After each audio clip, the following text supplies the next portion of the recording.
Deməli, biraz əvvəl bəhs etdiyim həmin o palçıq vannası, su olan yeri də gördük. Çox güman ki, yeni ərazidə olublar.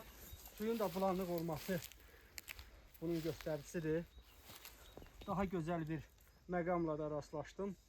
Demək, ərazidə olan Qafqaz maralının buynuzunu müşahidə edirik. O, demək, hər il buynuzunu salır və neçə illərdir onun buynuzu ilə qarşılaşmırdıq. Və keçən ildə bu hissədə olmuşam. Burada buynuz yox idi.